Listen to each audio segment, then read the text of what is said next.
Happy Saturday, everyone. Today I'm going to be demoing that special dessert that I mentioned to you all.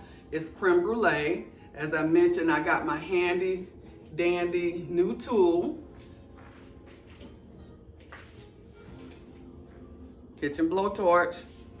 Hopefully I don't burn the house down today. It seemed pretty simple, so I'm going to take you through this demo and I'm going to show you how to do the creme brulee. Right now, as I mentioned in my last video, you have to prepare your space. And so what I did was I went ahead and prepared my space, which started with getting all of my ingredients out. And then because I'm doing a video, I don't want to take an exorbitant amount of time. So I went ahead and mixed my eggs, and I have my cream on the stove now that's heating up. And so what we're gonna do is I'm gonna show you this demo. I'm gonna show you the final product after the video has posted, after I've let it cool. The recipe calls for you to cool this anywhere between 2 hours and overnight. And so for me, what I'm going to be doing is I'm going to let it cool for about 4 to 6 hours. We'll eat it later on today. And so I'll demo that for you. Also, I'll have another video coming up that will be for pizza dough because I actually am going to be making homemade pizzas today. So with that, I'm going to get started. I'm going to just check in on my cream, make sure that that's going. It is going well. The recipe calls for you not to let it get to a boil, but to a steam. And it's just about there. In the meantime, you want to make sure that you have scrambled your 5 egg yolks. And how I separated my egg yolks and my egg whites is I have this handy tool here, which allows me to crack the egg, and just the egg yolk goes into this little device here. I actually got this from my aunt. My aunt is one of those people who enjoy shopping just for different stuff. And so she bought this for me. At one time, I didn't know what I was going to use it for, but it just so happens this is what the purpose would be for this device. And I'm going to show it to you up close. I am going to go ahead and turn off my cream because it looks like it's getting ready to that point of boiling. And I don't want it, again, as I said, to boil. And so what I'm going to do is take it off the burner and just sit it on the next burner here and put the top on it for just a second. And then the recipe also calls for vanilla. So I will be adding 1 teaspoon of vanilla. I actually have probably a little bit more than a teaspoon, only because that was what was left in this bottle. And so I went on ahead and did that. I'll also be using my ladle, which is going to be used for actually adding the hot cream to the eggs. Now the thing with this is, and I should say this is my very first time doing this. So the thing with this is you have to slowly stream in the hot cream in order for it not to scramble your eggs. And so we don't want scrambled eggs. What we want is creme brulee. We want a smooth consistency. And so in order to do that, you have to stream in your milk into your eggs. And then after that, I will actually use a sieve strainer and make sure that I don't have any extra excess stuff in it. I'd also like to say, of course, you hear in the background music because, of course, I mentioned the other day that this is just my process of how I do cooking and how I do cleaning, how I do my preparations just around the home. I'd like to stop right there for just a second and just say that I live in Atlanta, and we lost a great civil rights icon today, probably one of the last in that era, Representative John Lewis. And I actually had the opportunity to meet Representative John Lewis on 2 occasions. One, most of you all know that I'm a recruiter, and so every year in Atlanta, he actually hosts a career fair. It's called For the People. It's usually held at a community college. And so I had the opportunity to participate in that fair. And so from that, I actually had the opportunity to meet him. And he's such a nice man. He was very, very nice, very gentle. And he was a small man, but he was strong in character. So I'd like to just, shout out to him, may he rest in peace. Oh, and then the second occasion I actually met him at Atlanta Airport. He was boarding the same flight that I was boarding for Washington, D.C., where he was going to work. And I actually happened to be going there for work as well. So I had the opportunity to meet with him that time. So again, as I said, I'd like to just say, rest in peace. Your work was done. It was done well. Atlanta, we lost a great icon, civil rights icon. And I have to say that because he had a love for Atlanta. Even with the career fairs that he hosted. He had a love for Atlanta. So it wasn't just open just to college kids. It was actually open to all of the people of Atlanta. So if you were looking for a job, that was the place to go. And so you'll be missed. So right now what I'm doing is just kind of mixing up my vanilla with the cream before I start to ladle it into the eggs that I've scrambled. And I scrambled that with a 1/2 cup of sugar.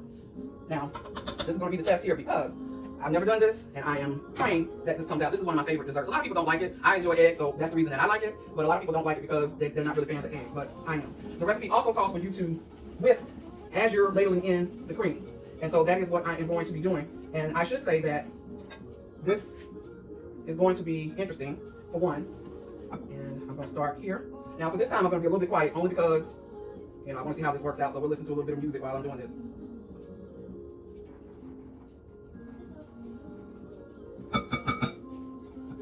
I did not use the mixer, and the reason I did because the recipe does not call for you to use the mixer. You kind of got to ladle this in and mix at the same time. I spilled a little bit. Remember, you don't want to make scrambled eggs. So basically, it's sort of like tempering your eggs. And how to do that is mixing the hot cream with the sugar and eggs. And I missed a step because the recipe also tells you not to really mix just on a straight surface like this. Get the towel, and that way you have a little bit better control over what you're doing. And I did not do that. But so far, it looks like it's coming out okay. Let me stir a little faster. I don't want to scramble any eggs. That's not what my purpose is. I want to make sure that this is nice and creamy. So, again, I'm streaming in the milk. And I might be making a slight little bit of mess, but hopefully you can get the idea.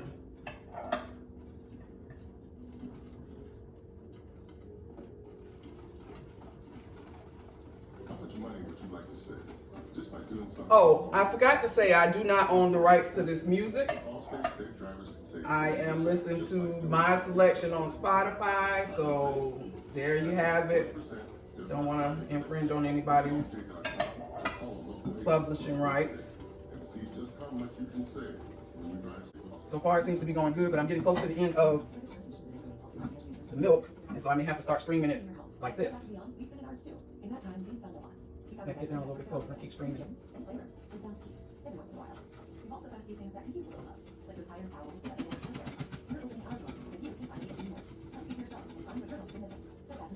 Continue on.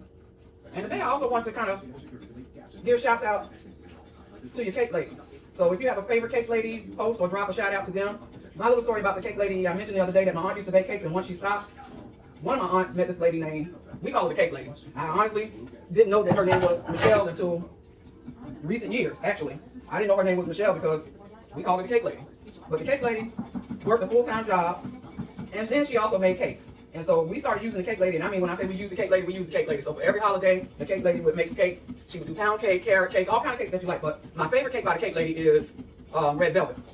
So I want to give a shout out to Miss Michelle because I love her cake. So I'd like for you all to give a shout out to your cake lady. And also I'll give a shout out to black-owned businesses here in Atlanta. Cammy Cakes is a black-owned business, and they have really good cupcakes. And so just today, just giving that shout out to your cake ladies. All right?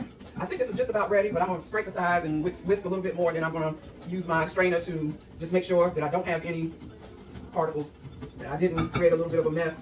While I'm doing that, I am going to preheat my oven to 300. And it also calls for you to give this sort of like a water bath, so I'm going to start my water. And I got a nice little kettle that I can do that with. It's turning out, it looks pretty frothy. It's very simple ingredient, so if you can get the tempering right, I think this is going to be one of those recipes that are pretty easy. After you put it in the oven, as I mentioned before, it calls for you to at least cool this in your ramekins for at least 2 hours, and you can do it for up to, overnight. So I'm going to serve this later on this evening, so it'll probably be in about 6 hours in the refrigerator. And then after you take it out of the refrigerator is when you do a tablespoon of sugar. You'll actually put the tablespoon of sugar on the ramekin, inside the ramekin, and use your blowtorch. And I'll also demo that a little bit later as well. All right, let me scrape the sides as I mentioned because there's a little bit of cream that's still there. And then I'm just going to do it like this for a little bit. Now, I am also going to use a big bowl. I'll move this out of the way. I'm going to take my strainer and I'm going to just simply slowly pour this in to get any of the mixture that might be, just a little curdled or anything that's not supposed to be in there.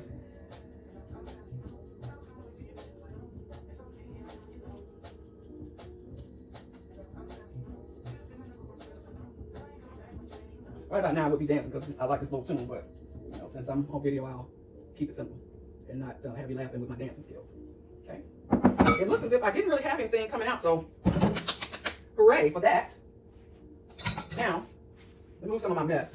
I got my spoon out because I want to just give it just a tad bit of a taste, and I know that this is an egg mixture, but I just want to see, what it tastes like. If it's sweet enough, if I have all the things that I need in it. And so it seems like I have it under control. Now this is my jam right here, but again, I'm not going to scare you with my dancing. As I mentioned before, the recipe calls for you to do a water bath, and so I have 6 ramekins here in a larger pan, and so I'm heating up the water now to give it the water bath. And what I like about this particular kettle, my aunt Anne-Marie gave this to me actually. It's a pretty good kettle because all you have to do is plug it in and it heats up the water pretty fast. And so what I'm going to do is take that and fill it in these pans, and then I'm going to put it in the oven. Okay, we have boiling water. The recipe says that when you give it a water bath, you're supposed to pour the water at least halfway in, but before that, I'm going to fill up the ramekins. Get my ladle. And I'll do that just to make sure that I have an even amount of mixture in each bowl. My hand-eye coordination is terrible, so I get some spillage here. I'm trying to hold it over and be ever so carefully while I'm filling these ramekins up.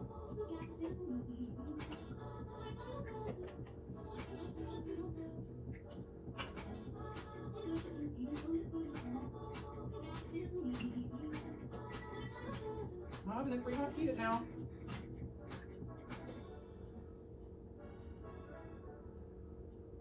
So with this, it looks like it's going to take about 2 of these ladles. Now, this ladler I got from Weight Watchers. Yes, I do Weight Watchers. I do all this baking, but I do try to eat during the week as close to healthy as possible, just because I like sweets. So in order for me to have these sweets, I'm trying to do a little bit better during the week so that I'll have the sweets.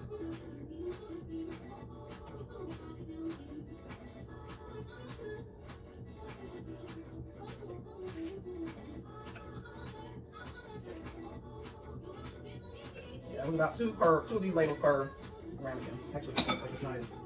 So I'll top that one off. And then I will take my kettle, as I said before, and pour the boiling water. Well, I'm going to clean up my space first here because I don't want eggs all in the pan. A lot of this stuff was handed down to me. This pan actually is probably like 20 years old from me. My mom gave it to me, so I don't know how long she had it. But it says to fill the pan, the exterior pan, about halfway to the ramekin. So I may have to do another setting of this water because it looks like it's just a quarter of the way. We'll see, because I'm almost down to the end. But I won't show you that because I don't want to take you through the additional time of watching me wait for the water to boil. So with that, I am going to say goodbye until I get ready to give you the final product. Thanks for watching. Take care.